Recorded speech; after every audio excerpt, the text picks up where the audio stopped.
beautiful, beautiful podcast in Chalk and Baba. I would like to introduce my co-host Chaka. Say what's up to the good people. What's up? What up, Also like Dolph? to also like to introduce Lee the consultant. Say what's up to the good people. Hey, what's going on, everybody? Absolutely. And I'd like to introduce our friend of the show and also our new guest, Black, a true steel enthusiast. Black, say what's up to the good people. What's up, good people? Steelers fan from the 70s until today. Absolutely. Well, we see it was a tough loss for our Steelers this weekend against the Bills. And I'd like to open it up. Chalk, what do you feel about the loss? Let us know your thoughts about the game. Turnovers kind of, gave it up in that first quarter. Mason, he looked all right. I really wasn't feeling too good about him, but he played good enough to win, but he also played bad enough to lose. That one turnover down in that red zone, man, that'll do it. But but as far as just the way they play outside of the turnovers, they ran the ball pretty good. He spread the ball around, Fryer moved 5 catches, Pickens 5, Deontay, 4 in the tub. Defense could have been better, but they was missing the defensive player of the year, I feel. But other than that, man, it was a tough loss, man. Tomlin, he made a case for himself. I'll just say that. He made a case for himself, because he went out there and he tried to get that W, with a makeshift squad, So okay. All righty. Well, I got to hear this brother's thoughts. Lead the consultant. Buffalo Steeler game, brother. Let us know. The Buffalo Steeler game. They are who we thought we were. They are. Right? I think that's the best way to be able to put it. A lot of smoke and mirrors with our team this year. We talked about it last week, and you would think we have a great defense, right? TJ, even with the TJ, but we went over. We're bottom half in the league defensively. So I start with the defense. That's kind of where we hang our hat. And Josh Allen had 203, 3 touchdowns. The team as a whole had 179 yards rushing. James Cook had 79, and Josh Vick had 74. We're on one now. We're on one run, and that was the epitome of our defense. What do you guys count? Probably 4 or 5 missed tackles easily. on one play. On one play alone, right? So, I think for me, I gotta agree with Chalk. I think Tomlin made a case for himself. Not X's and O's, because that wasn't where we saw it, but they play for him and they go down for him. So I take I look at it positively in that light. Everything else was a failure, and we backed into the playoffs. Shouldn't have been there. I know I went over a little bit, Black, so I'll let you go ahead and go. But that's kind of where I believe that. All right, Black, thoughts in the game, brother? It was a tale of 1 quarter versus 3 quarters, if you look at the game. Again, the score ended up 31-17 Buffalo, but when you think about it, Buffalo got 14 points in the first quarter. We scored 0. From that point going forward, second quarter going forward, we both scored 17 points. So we came out, we were ready to perform at the beginning of the game, and that's where our challenge came in, and that's where we lost the game in that first quarter. And as we had our chat group going, I told y'all it's going to be a long day for us based on what I saw. Yeah. When I look at it outside of that first quarter, maybe Mason wasn't ready. The defense wasn't ready. Everybody wasn't ready. They didn't come out fired up, and good point. That's what we lost the game. Good point. Great point. Great point. All great points ultimately. And this is I drank some of your Kool-Aid, Chop.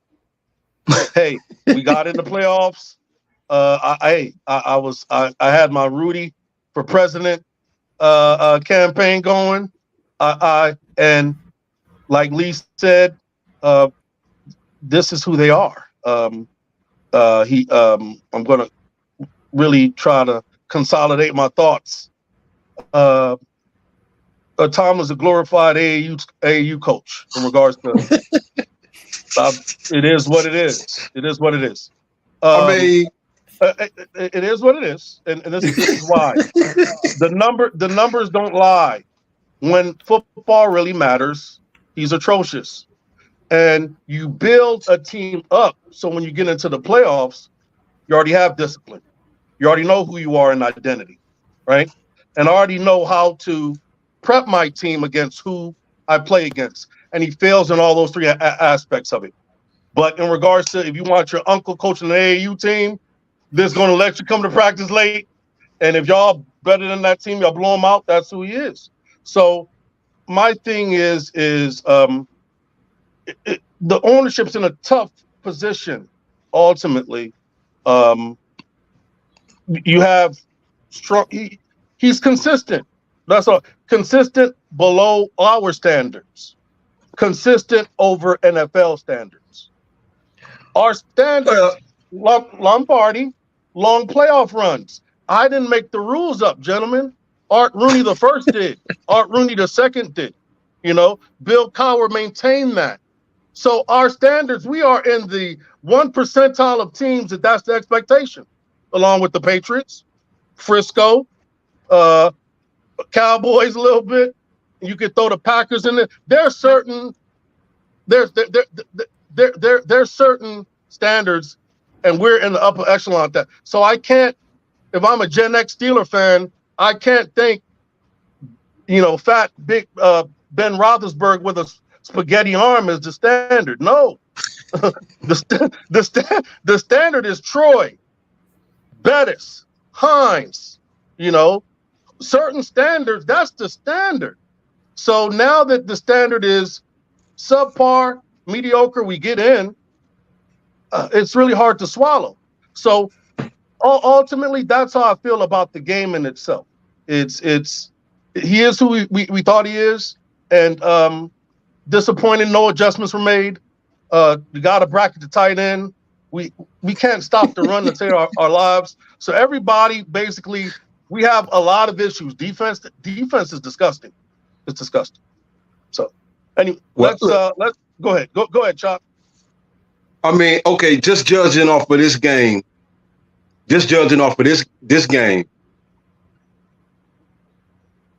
All four of your linebackers gone.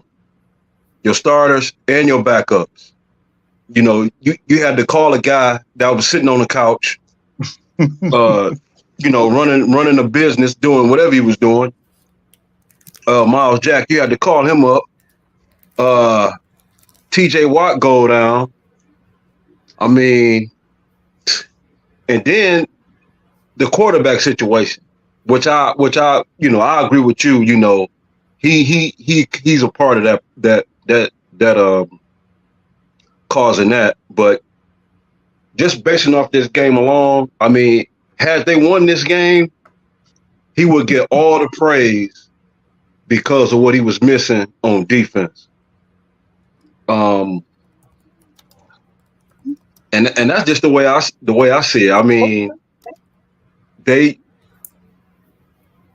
was in this game. Those two turnovers that killed them. But as far as just being just judging off of this game, he made a case for himself. You want to chime in some more, consultant? Or? Yeah, I gotta agree with Chuck on that. I mean, we had bare bones. I still think it wouldn't have made a difference if the starters were in there.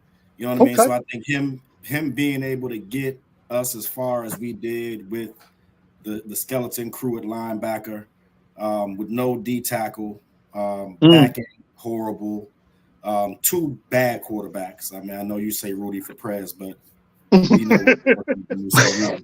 right? So I think he made a case for himself, man. I mean, you're talking about having to lead men and having to have men follow you and respect you and fight for you, and I think they do that. I mean, we had the Pickens, had a little hiccup there, here or there, but you see what Cam said, right?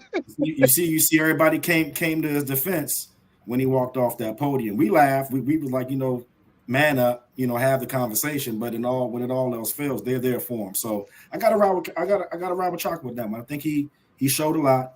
If we're just basing it off of this game, we're not going to talk about Ben. We're not going to talk about the standard. We're just saying what happened on Monday, MLK Day. They came to play. They were against a better team, and Buffalo let them off the hook. They stopped running the ball.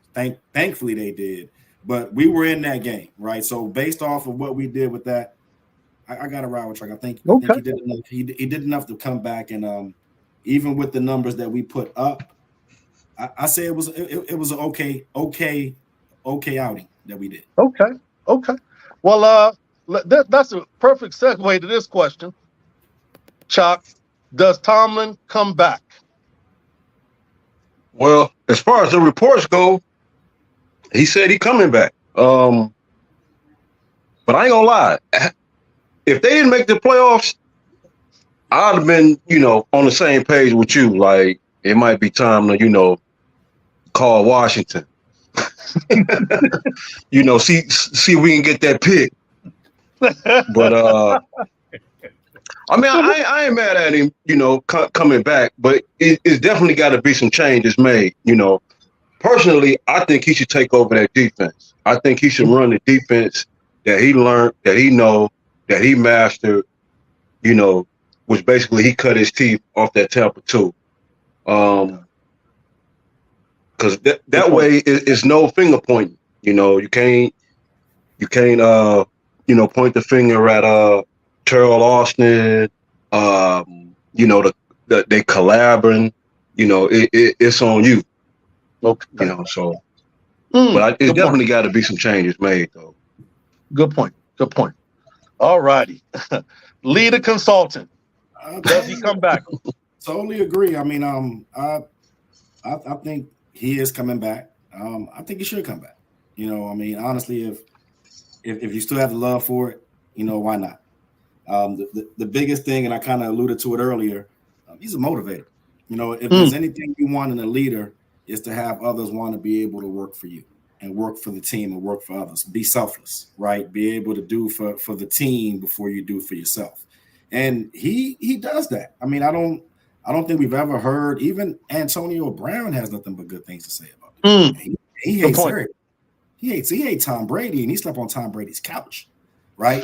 So you look at it in terms of that, people play for him. And in this day and age, and I like the joke, the AAU, but guess what? We live in an AAU society, man. All these players been superstars since high school. They've been the man since college. You got people coming in millionaires already off the Neil deals, right? So it's never going to be as player forward as the NBA, but you still have to be able to morph. Let's see how Bill Belichick does with that old school mentality and that old school style. He tries to coach these 25, 27, and 28-year-olds, right? So I think with Tomlin, again, coming back is good, but it comes down to how do we adapt and how do we move forward. I disagree on Chalk on this one. I don't want him overseeing either side of the ball. all I want him to do is to get him hyped up. When you see Tomlin come around, have him talk to you, man, how you doing today? Whatever that is, whatever he does, to have them run through a wall with his Tomlinisms, I'm all for that. But on the offensive side, we need somebody with some experience, someone who has a long tooth in it and can be able to really do something with our offense. First off, create an identity of running the ball. And then from there, having somebody groom this young boy, because we have shattered his confidence. KP is shot. I don't know if he's bad. I have no idea who he is. So we'd have to have somebody that can at least get him back to midway there, right? Get him back to just even and see what we kind of have with them. So offensive coordinator wise, there's them out there. If you got Clint Kubiak, that everybody's screaming, he would be a good fit. And you say the Bieniemy for head coach. I say Bieniemy for offensive coordinator. He did with Sam House out there. I mean, yeah, he had a lot of interceptions, but damn it, he had a lot of touchdowns too, right? Would not have the skill sets that we have in the backfield on the outside. And defensively, Austin can go. I need someone that can be able to take over the 3-4. We can switch to a Tampa 2, but we got to change our whole personnel, right? So everything we have now is 3-4 based. Bring my boy Flores back. I know him and Tomlin they bumped heads some, but if you know he knows how to run it, he's a Belichick disciple. He did well in Miami. Let him take over that defense. Trust who you have running the offensive side. Trust who you have running the defensive side, and let them do their jobs. From there, you stick your head in the meeting room, you get them hyped up, whatever it is you do, you say your speech for the day, but everybody will do their job from training camp on. So I'm happy he's coming back. I don't want to shake everything up. I think we have the tools and the pieces in place. We just got to revamp all three levels of that defense, and we got to be able to get coordinators on both sides of the ball that can be able to put them in positions to win. Great points. Great points. I already know what this brother going to say. Black, does your boy from Hampton Roads come back, brother? Before I go, I brought a little video to show. Can you show the video, please?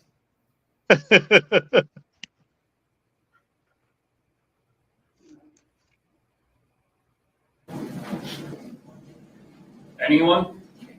Mike, you have a year left on your contract. And that's how I would have been stunting on him too. Don't ask me some bull. Hey, you know how them Norfolk, Newport News, Hampton, Virginia cats they don't play, man. Come on now. Man, that is some bull. So I'm gonna break it down, and I'm looking at numbers historically. So I did a little research today, and I looked at since we last won the Super Bowl, 2009, right? Outside of that, from that point, 2009 to the last Super Bowl of 2023, it's only two coaches that have won multiple Super Bowls in that time frame: Belichick and Andy Reid. Other than that, everybody else has won one. We've been to the Super Bowl twice, won one, lost one. So Mike Tomlin, from that standpoint, he understands with a lot of people that ain't even never made it to the Super Bowl. And for me, the end of the day is if you're not first, you're last.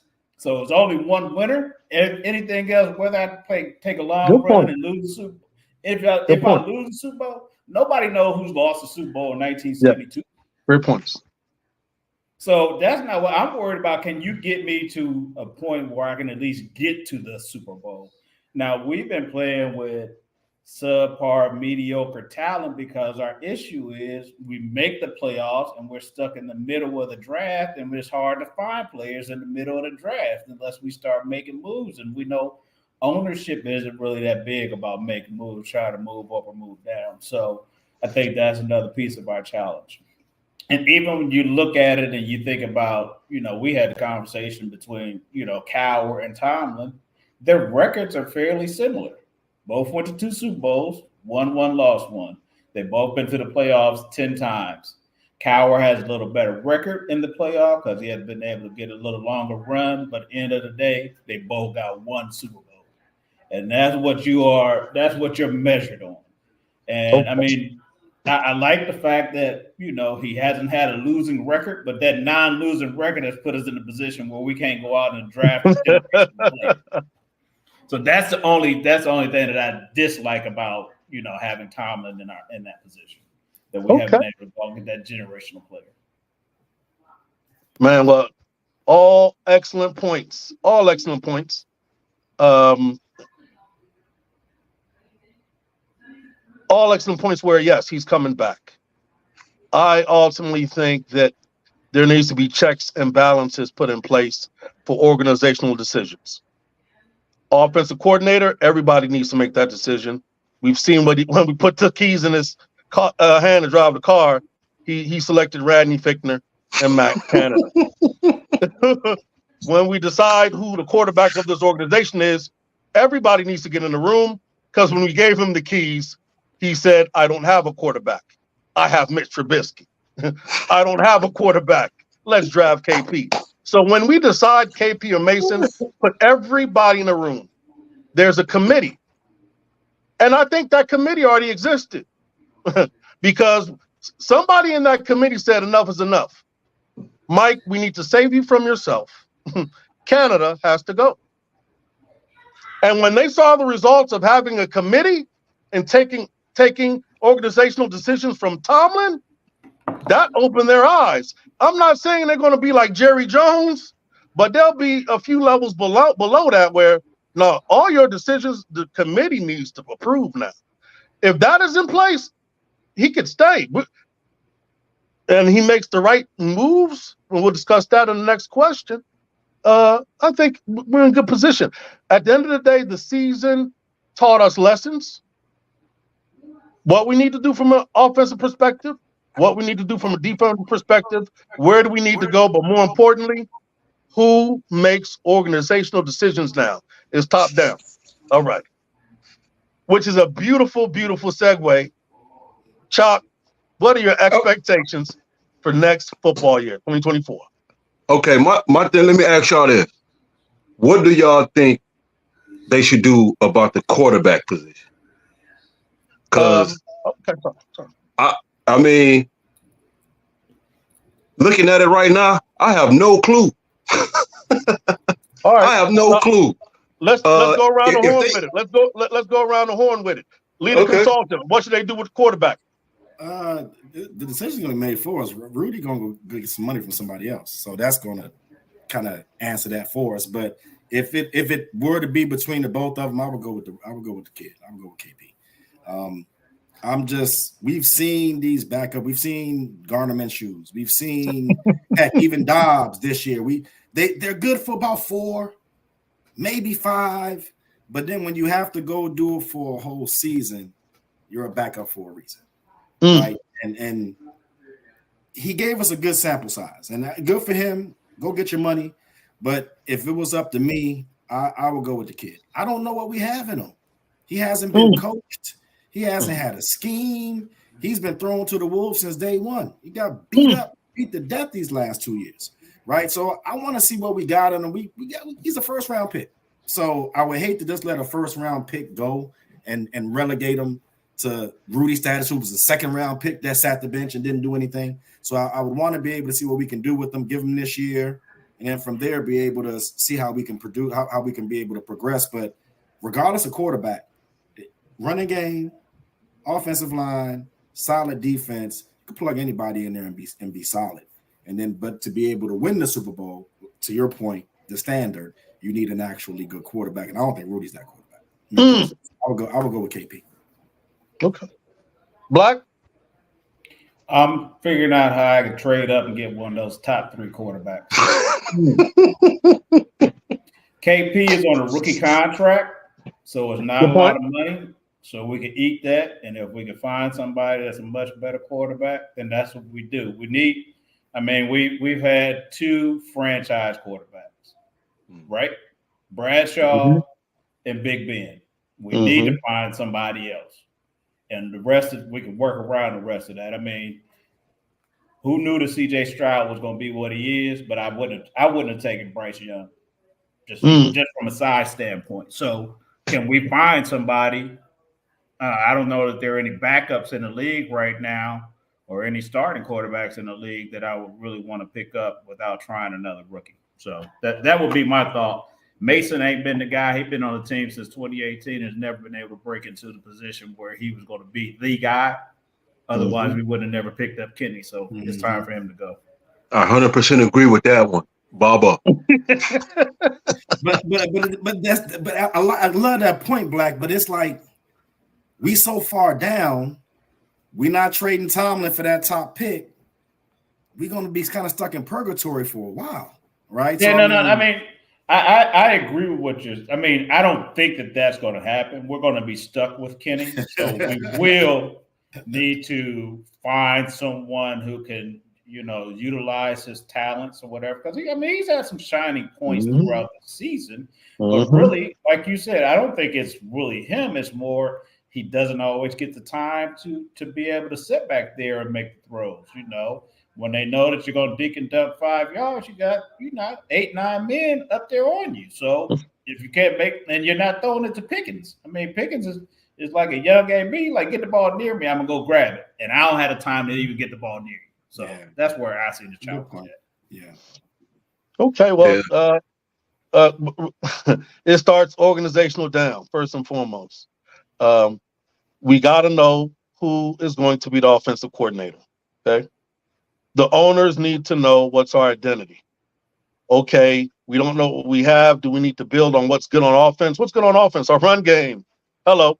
So I need to have an offensive coordinator that ultimately is proven to run the ball, because that's what Kenny Pickett's going to need.